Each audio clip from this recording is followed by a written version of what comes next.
perfect 90-degree shot. A $1 million weapon streaks through the dark, tracking a straight silver line toward the enemy's heart. Impact. And for a heartbeat, the Pacific holds its breath. But there is no explosion, no wall of fire, just a hollow, sickening, metallic clank. A $10,000 Predator, forged by the world's greatest industrial machine, managed to die at the moment of its greatest success. It wasn't just a dud, it was a tactical suicide. How did the pinnacle of American engineering fail because of a friction load no thicker than a human hair? The admirals in Washington called the crews cowards.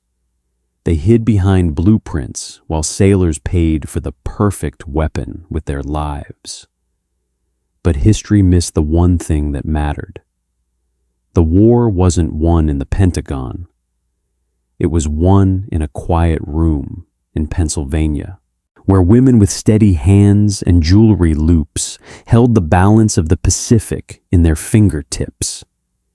Why did the powerful system ignore the only tactic that could save them? The answer wasn't in the classified vaults, but in the hands of the Hamilton jewelers.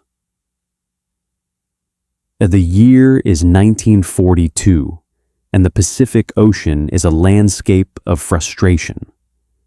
The United States Navy is fighting with one hand tied behind its back, and the knot was tied by its own Bureau of Ordnance.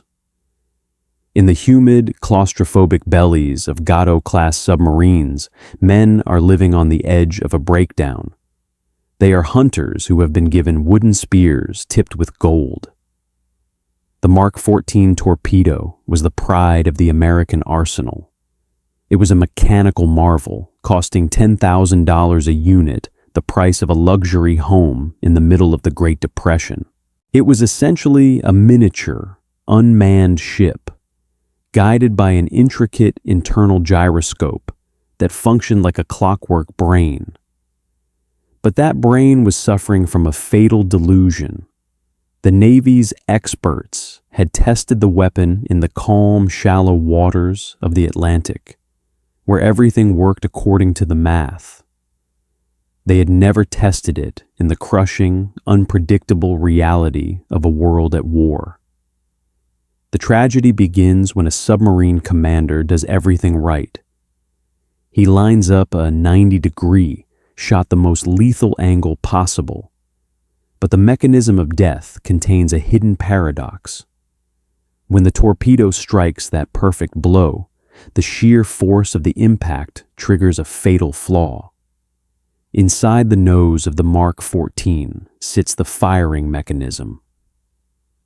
To arm the weapon, the movement of the torpedo through the water spins a small propeller, which unscrews a safety nut. Once the torpedo hits its target, a heavy steel firing pin is supposed to slide down a set of guide rails and strike a primer, detonating the main explosive charge.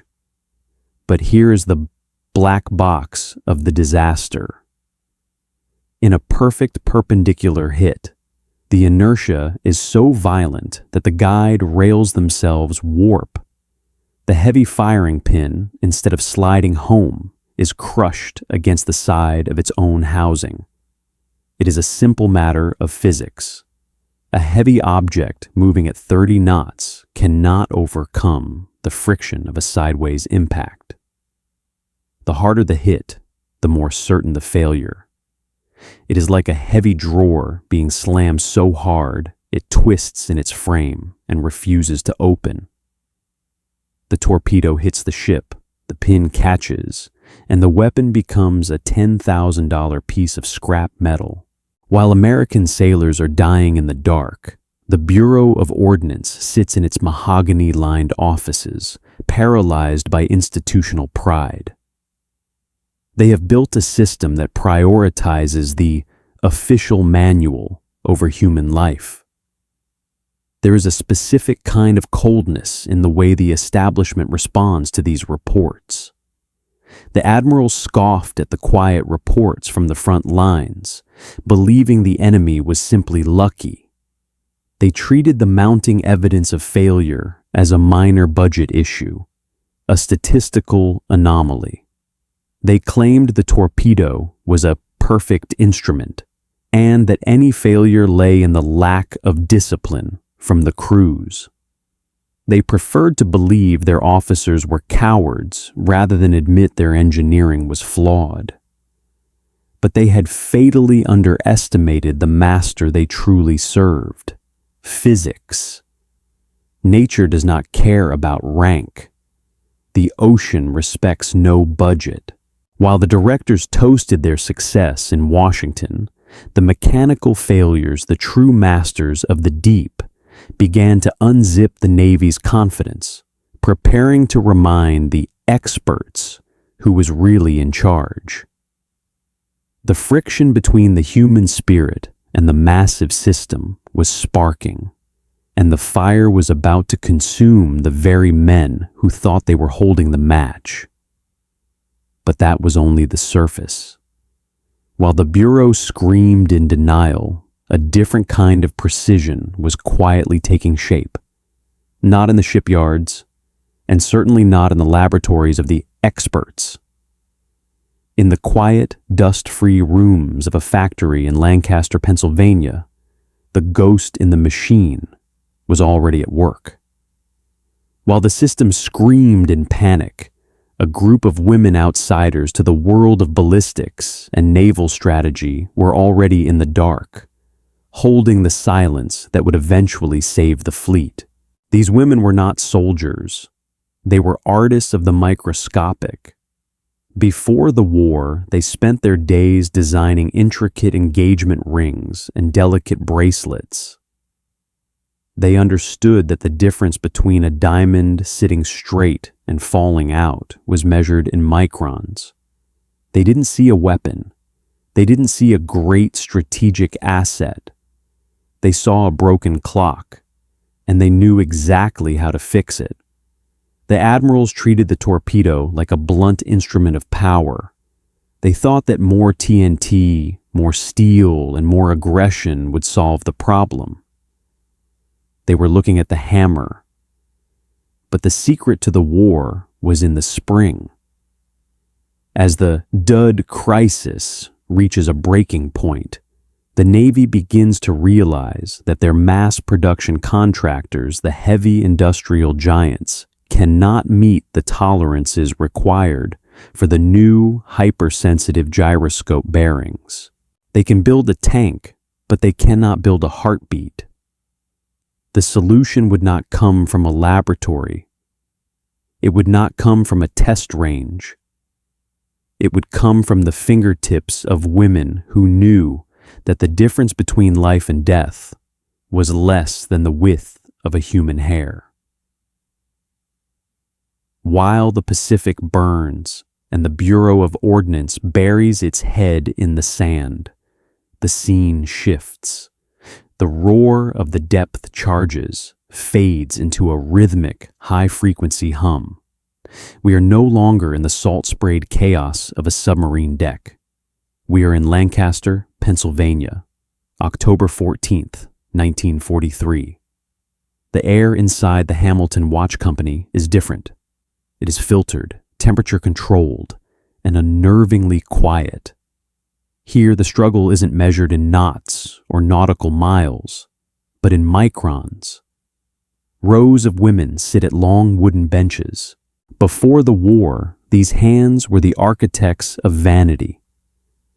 They spent their days setting diamonds into platinum, polishing the delicate escapements of engagement watches, and ensuring that a debutante's bracelet caught the light at just the right angle. Now those same hands are holding the components of a mass murder machine.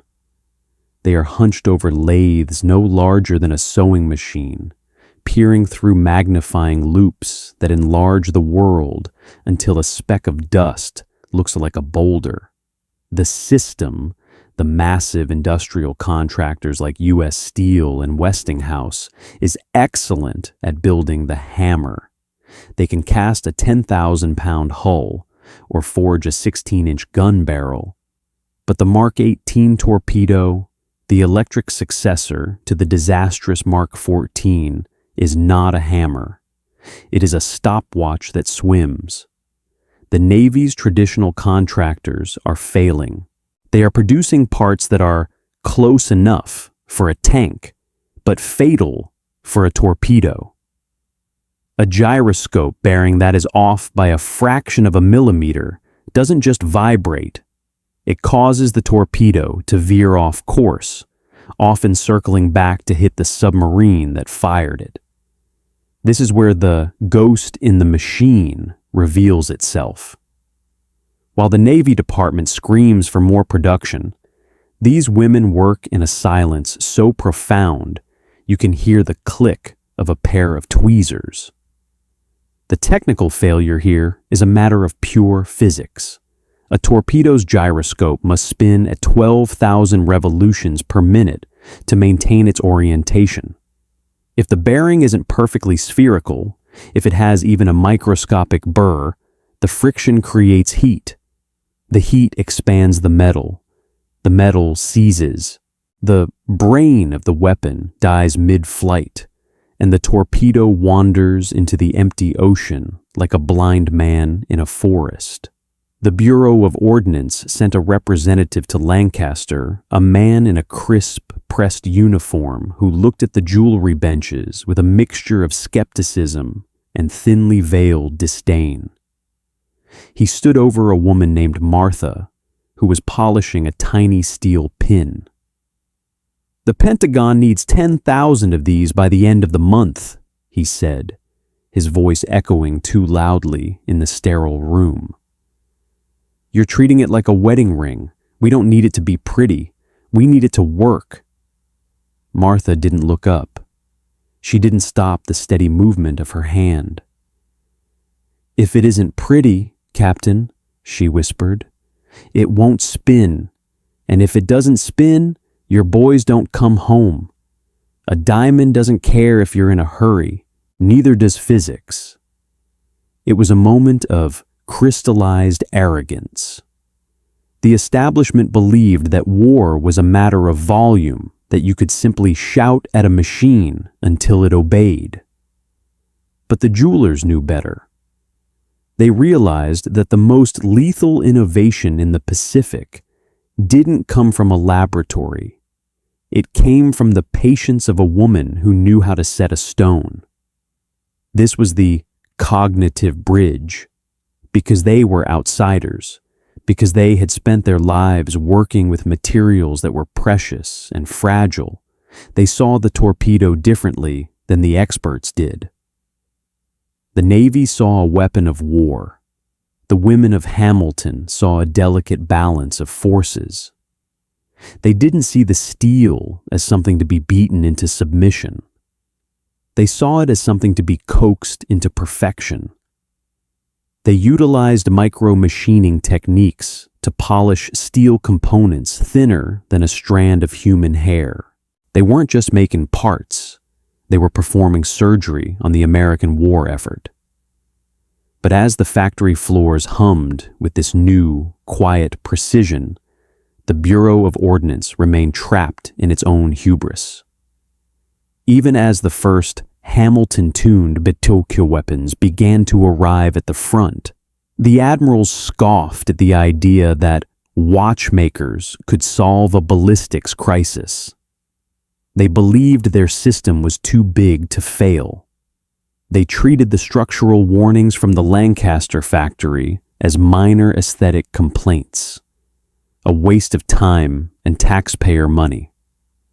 They believed they were the masters of the ocean, but the ocean respects no rank, and the machine respects no ego. While the directors in Washington toasted to their production quotas, a microscopic fracture in their logic, the true master of the deep was beginning to unzip the entire Navy hierarchy. They had forgotten that the hammer is useless if the brain is broken. The Hamilton girls were already in the dark, holding the silence that would eventually turn the tide. They were working with tolerances invisible to the naked eye, proving that the difference between a hit and a miss isn't found in the weight of the TNT, but in the steady hand of someone who understands that a weapon is only as strong as its smallest gear. The system was screaming in panic, but in Lancaster, there was only the steady, rhythmic tink, tink, tink of steel on steel. The underdog was no longer just watching from the sidelines. She was the one holding the needle.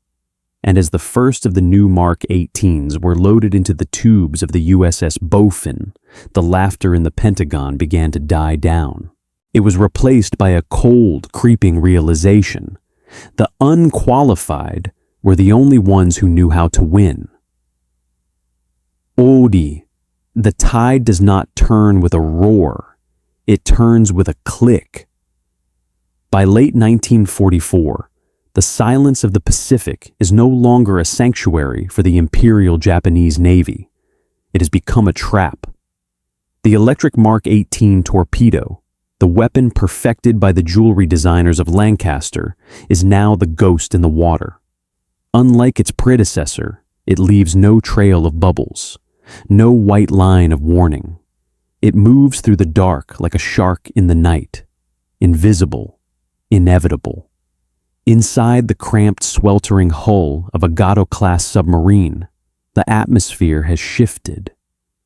The dread of the dud has been replaced by a cold, clinical confidence.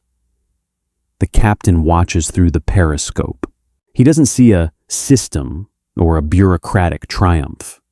He sees a Japanese tanker, heavy with the oil that fuels a dying empire. He gives the order. The torpedo leaves the tube with a soft, pneumatic sigh. There is no steam, no churning wake. Inside the weapon, the Hamilton gyroscope is spinning at 12,000 revolutions per minute. The bearings, polished to a mirror finished by hands that once set engagement diamonds, do not seize. They do not vibrate. They hum with a surgical, mathematical beauty. Then, the time freeze. For the crew of the tanker, the world is normal. The smell of salt air, the rhythmic thrum of the engines, the glow of a cigarette on the bridge. They have no idea that 200 pounds of high explosive is currently 300 yards away, tracking their hull with the precision of a master-crafted watch. The impact is not a metallic clank this time. It is a world-shaking, bone-shattering roar. The steel of the tanker doesn't just bend, it vanishes. A pillar of orange fire erupts into the night, silhouetting the submarine as it slips back into the depths. The unqualified Bekboksabai women of Pennsylvania have just reached across 5,000 miles of ocean to strike a blow that the finest military minds in Washington couldn't figure out. But as the fires of the Pacific begin to dim, a different kind of darkness sets in. August 15th, 1945. The war is over. The great man narrative begins to harden like concrete. The history books are opened, and the pens are dipped in ink to record the names of the generals, the admirals, and the scientists of the Manhattan Project. In Lancaster, the humming floors of the Hamilton Watch Company begin to fall silent. The lathes are turned off. The magnifying loupes are put back into their velvet-lined cases.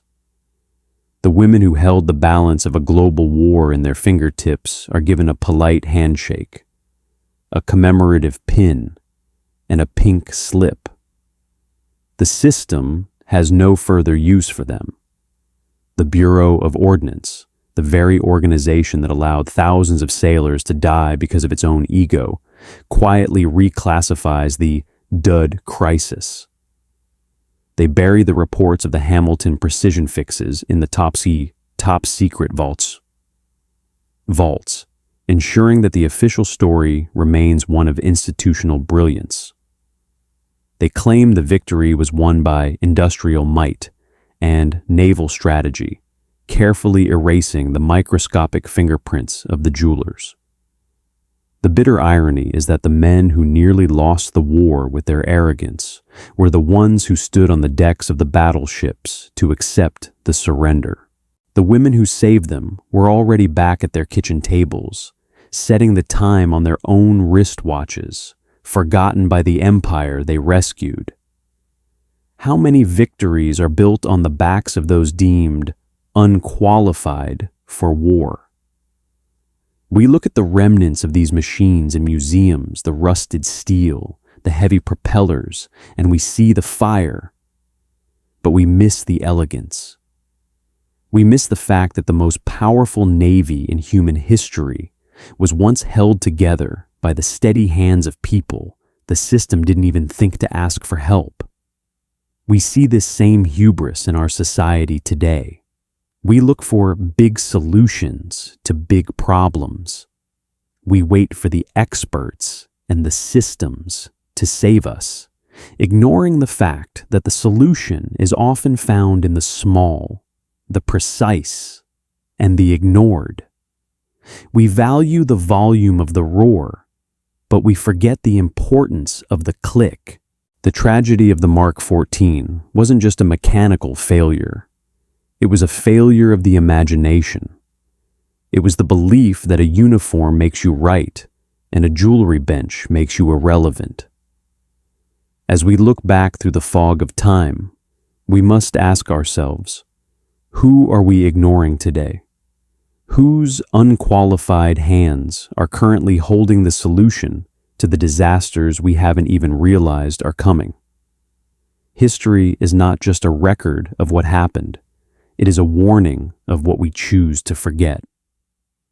And the women of Hamilton remind us that sometimes the only thing standing between a civilization and the abyss is a micron. If you believe that stories like Martha's and the women of Hamilton deserve to be remembered, join our ranks by subscribing. We have synthesized this narrative from reputable historical archives and verified sources. However, the fog of war often extends to the history books. If you spot any inaccuracies or have additional details to share, please correct us in the comments. We strive for the absolute truth, and your knowledge helps us get there.